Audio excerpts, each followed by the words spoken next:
Oke. Oke, saya pakai akal sehat, Pak ya. Nah. Saya pakai akal sehat. Kalau memang ada yang nakal, menimbun atau mengurangi isi gas, Bapak punya senjata, Bapak punya alat untuk bertindak. Ya. Bukan rakyat untuk dikorbankan. Itu yang pertama. Yang kedua, ya, kalau kami suruh jadi sub, ya, persyaratannya apa? Nggak ada persyaratan. Ya, saya udah bilang, salah satu KTP. KTP adalah privasi. Ya, Udah, Bapak. ya. Bapak, saya pikir yang penting Bapak sekarang ambil dulu, Bapak antri. Ya. Yang penting penjelasan tujuan negara begitu ya Bapak ya. Kita ingin Bapak dapat dengan harga yang baik, semua kita layani, tidak ada kelangkaan. Oke? Pak, Ya. saya sekarang lagi masak, Pak. Saya tinggal demi gas. Iya, kita Ya. layani Bapak. Bukan masalah antri gasnya. Anak kami lapar, butuh makan, butuh kehidupan, Pak. Oke, Bapak ya. Oke teman-teman, untuk hari ini saya akan memutarkan sebuah video yang terbaru. Dan video yang terbaru ini tentang langkanya gas LPG atau langkanya gas melon. Untuk hari ini, untuk berita yang terbaru ini dibahas sama teman kreator kita yaitu Opung Parbelak. Nah, disinilah keseruan Opung Parbelak membahas dan komentari tentang langkanya gas 3 kg atau LPG gas melon. Oke teman-teman, mari kita lihat dan kita tonton. Inilah keseruan Opung Parbelak membahas dan komentari tentang video ini. Oke teman-teman, mari kita gas. Kalian udah tahu kalau kelangkaan gas LPG ditunda. Apa maksudmu ditunda, Bu? Nggak jadi langka. Padahal bukannya bilang apa, ada banyak agen-agen nakal ini lagi menunggu kesempatan. Biasanya kalau sudah diumumkan gas LPG langka, berarti kesempatan mereka naikkan harga. Tadinya 22 ya satu tabung, mereka bisa bikin jadi 25 atau 26. Aku pernah beli, biar tahu kalian, 22-nya harga normal dibikin jadi 30. Itulah kalau udah langka. Jadi kemarin ya ini sudah dibahas ya bahwasanya Menteri ESDM ya akan membatasi warung-warung eceran untuk menjual gas LPG dengan tujuan penertiban harga. Betul apa enggak? Jadi rencananya gas LPG itu hanya bisa ditemukan nanti di pangkalan-pangkalan, kan begitu. Kalaupun ada warung-warung eceran ingin ya menjual gas LPG, mereka harus menaikkan status mereka menjadi pangkalan. Ternyata rakyat menjerit bersama-sama. Dan inilah yang harus kita syukuri dari Bapak Prabowo. Langsung ada tindakan dari Bapak Prabowo. Ya, beliau langsung menelepon ya Bapak Bahlil, Menteri ESDM.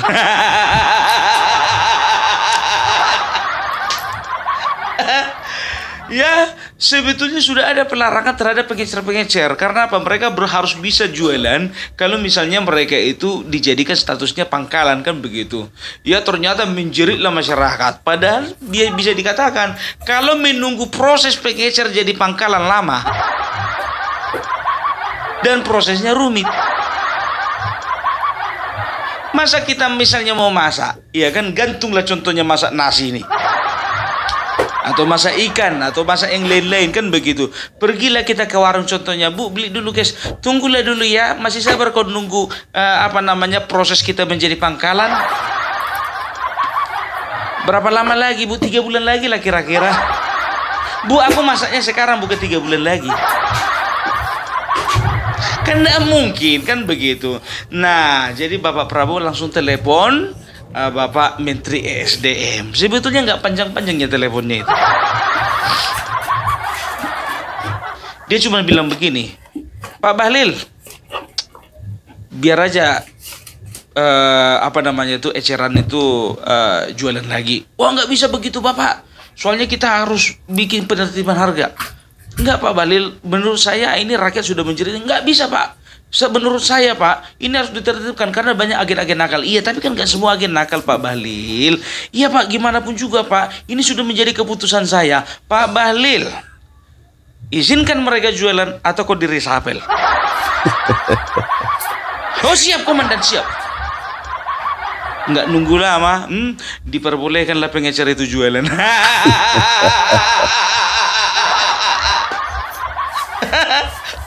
Enggak, yang ku dramatisirnya itu. Ya kalau misalnya memang itu contohnya bunyinya kan, ya bisa saja kalian tanya langsung sama Pak Bahlil.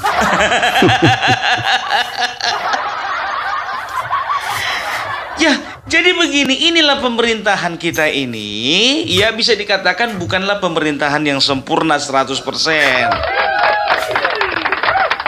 Kan gitu, setiap kebijakan mungkin ada ya yang mengganggu hati masyarakat, cuman masyarakat tidak berani untuk mengungkapkannya ya. Oleh karena itu kita harus bersyukur ada presiden yang cepat tanggap terhadap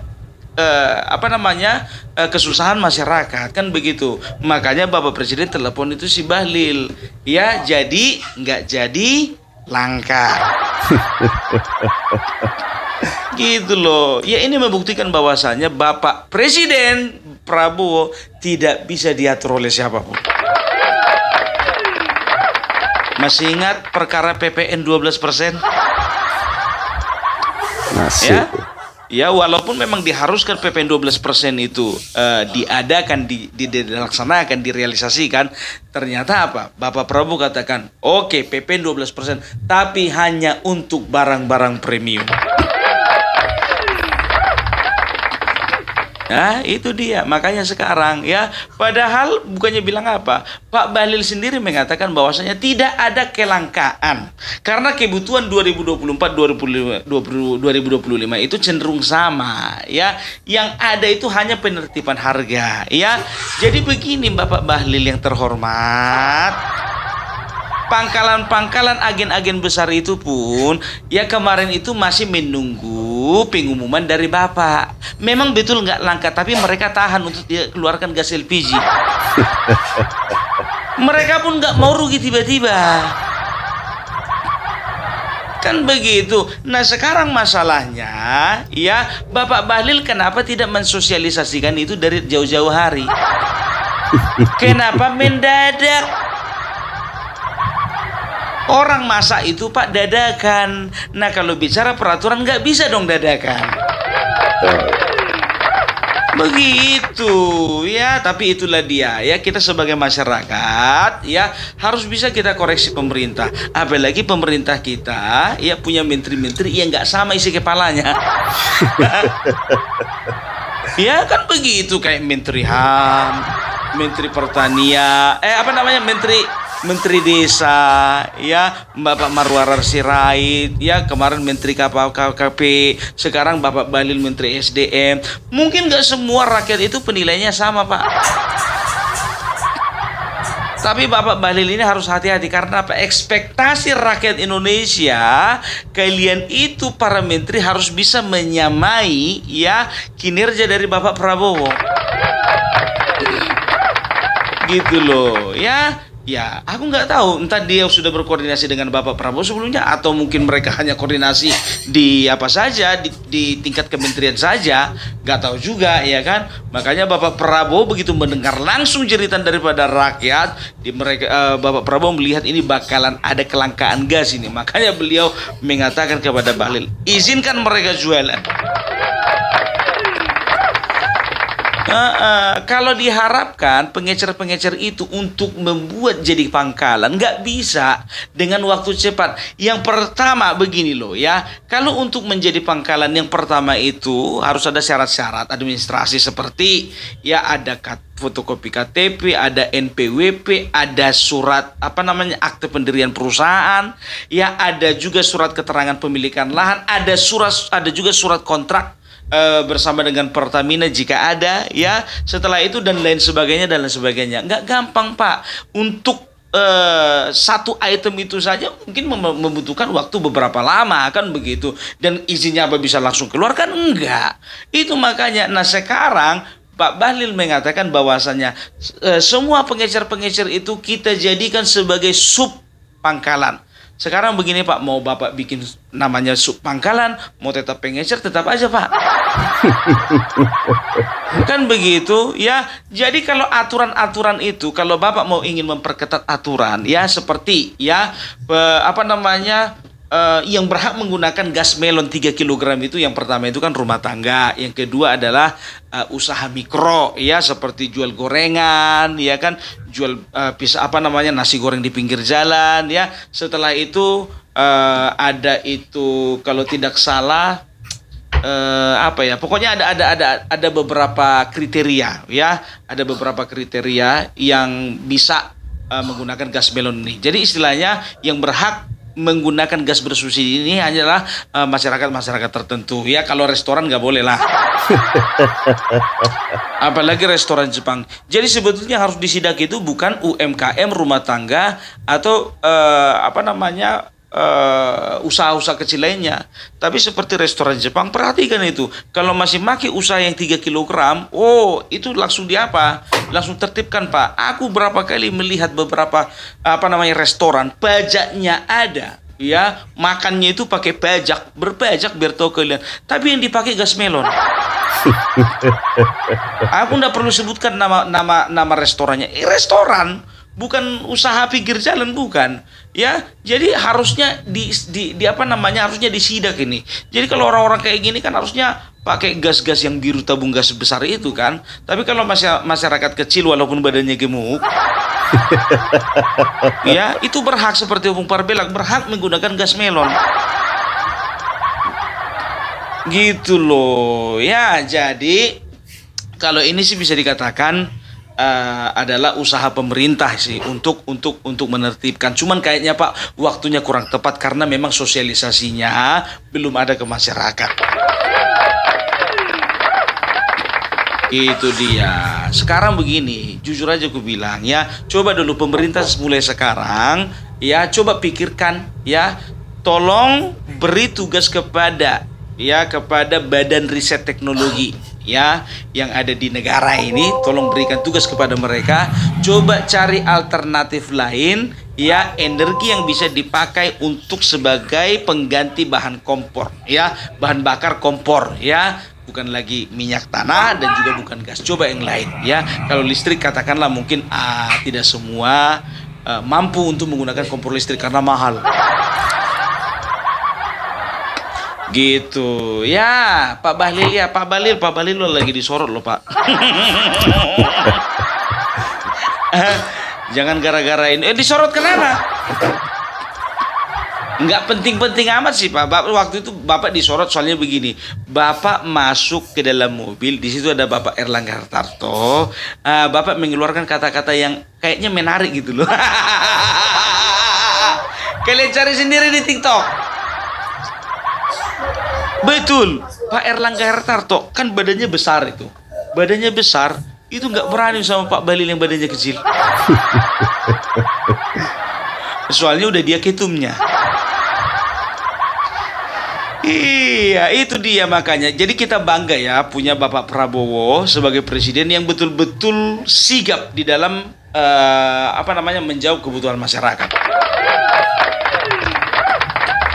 Dan tahu kalian, RT 16 dan RW 24 ya menggoreng isu gas LPG 3 kg.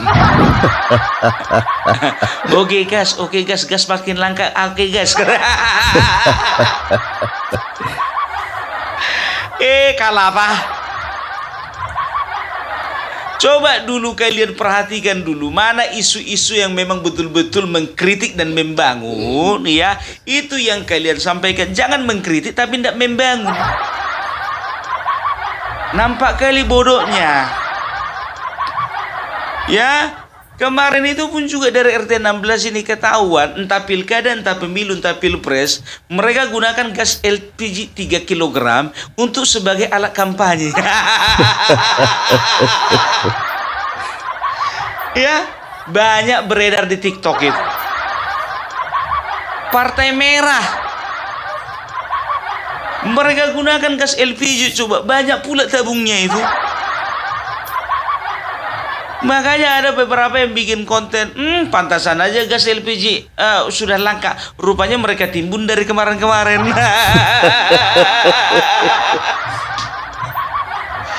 Ini suara mereka yang sosok paling kuat. Mulailah mempersalahkan pemerintah, mulailah mempersalahkan menteri, mulailah mempersalahkan buzzer-buzzer. Berpikir objektif lah kawan. Iya kan? Jadi udah selesai lah masalah gas ini ya. Nggak ada yang perlu lagi kita bahas. Ya karena memang bukannya bilang apa, ini menyangkut hajat hidup orang banyak. Tahu kita kalau Amin Rais itu pakai gas yang 14 kilo. Ya kan? RT 16 ini juga banyak ini yang pakai gas 14 kilo. Tapi sosok cari panggung. Ya kan begitu kan. Ya jadi sekarang gini, jangan pernah memperbesar masalah yang harusnya bisa dikecilkan. Iya dong. Ya kan semuanya kan ada solusi. Ya sama seperti Pagar Laut. Pokoknya Bapak Prabowo jujur aja gue bilang, mulai dari kebutuhan makan gratis, setelah itu masalah PPN 12%, setelah itu masalah Pagar Laut, sekarang masalah gas, gercep. Itu makanya kalau nggak bisa kalian membantu atau mensupport dan kalian tidak mau mendoakan pemerintah, paling tidak kalian tidak menyebarkan berita hoax. Ini udah tidak support pemerintah, kalian sebarkan berita hoax. Nanti kena angkut kalian mati kalian. Nangis-nangis. Itu adalah salah satu lagi itu dari dari DPR RI yang kemarin sok-sokan membahas masalah Pagar Laut itu, perempuan itu loh. Terus yang sosok nolak PPN 12%, nolak 12% padahal dari mereka juga itu awalnya. Sekarang ribut-ribut dia.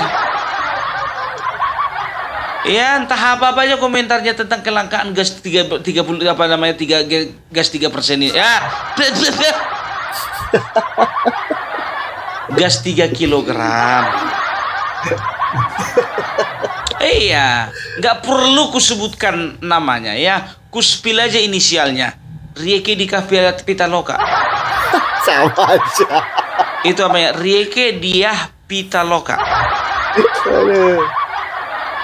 Ya nggak perlu kesebutkan namanya, kusepil aja.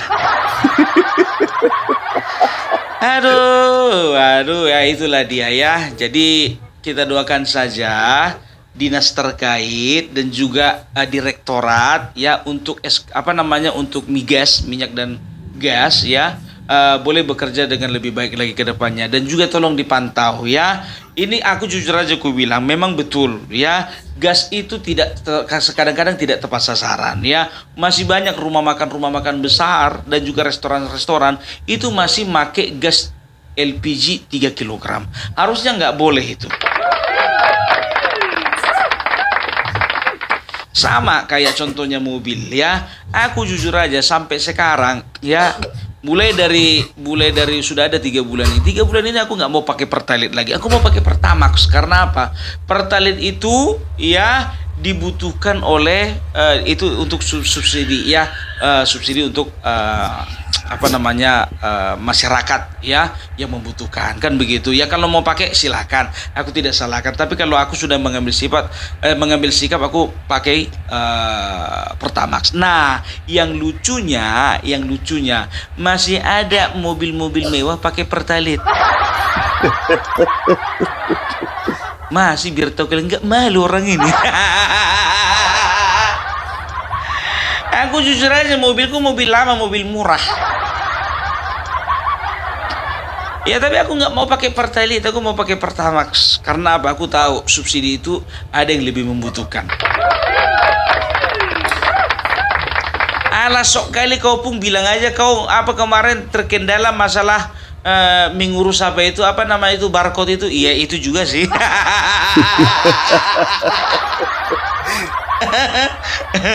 Jadi sejujurnya kawan-kawan ya begini, kemarin itu ya kan waktu sosialisasi pengisian bahan bakar Pertalite dengan menggunakan barcode, kan begitu. Ku masukkanlah data-data itu, rupanya nggak masuk, nggak link gitu loh, ya kan, nggak bisa login. Setelah itu ku tanya lagi sama petugas ini, kayak mana ini, ku bilang begitu. Oh ini nggak bisa bang, harus pakai surat pernyataan materai supaya nanti di sana dihapus lagi bang, biar dibikin ulang lagi, katanya gitu kan. Repot kali lah, aku rasa kayak gitu lah, udah lebih bagus lagi aku pakai Pertamax, pikirku gitu. Jadi jujur aja aku bilang ya, aku pakai pun Pertamax itu karena terpaksa. Tapi lama-lama ya udahlah, nggak apa-apa lah, karena pun juga untuk mesin pun juga lebih bagus Pertamax. Betul.